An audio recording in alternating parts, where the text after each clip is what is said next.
Welcome back to Let's Make a Game. In this video, I would like to announce and talk about a new series which I'm going to start. The theme of this series is tactical combat. Now, I've already done 2 series on combat, so what is new? What am I going to talk about that I haven't already talked about? Well, the first series on combat that I did dealt with what is sometimes called theatre of the mind combat.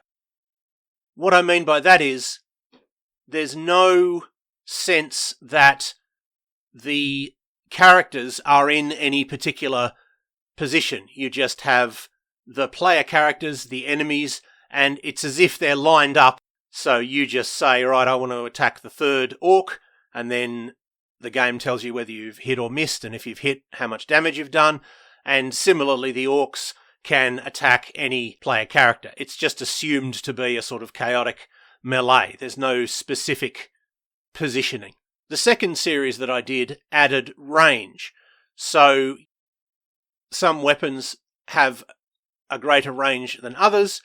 There is a definite distance that each character is from each other. You can move towards or away from the enemy. You can't attack an enemy if they're out of range, and they can't attack you if you're out of their range, and so on. This new series is going to have 2 dimensions instead of just 1. So there's a definite imagined environment. All of the characters have a definite position in that environment, and there are consequences for that. Not just you can't attack because that character is too far out of range and you don't have a bow, but also things like you can't attack that character because there's another character in the way. You can attack that character, but they're partially in cover, and so therefore you'll be less likely to hit them. You can't attack that character because they're around the corner from you and there's a wall in the way and you can't get them. That is part of what I mean by tactical combat, but it's not the entirety of what I mean. I used to play Dungeons & Dragons 3rd edition, and in that game, by default, you have a set of figures representing your characters and the enemies.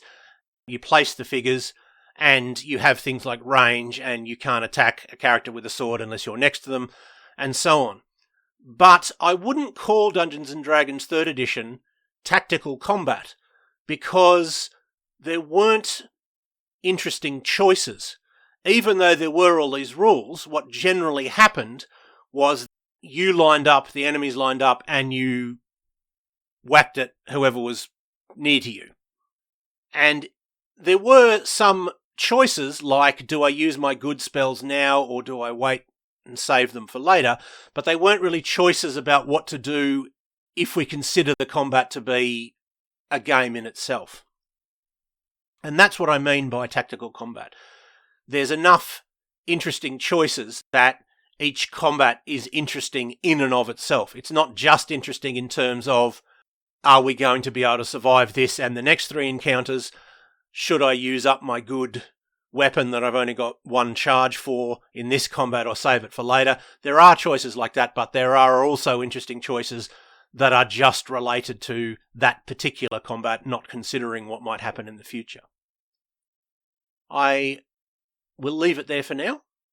I hope that was useful or interesting to at least some of you, and I hope you will tune in next time.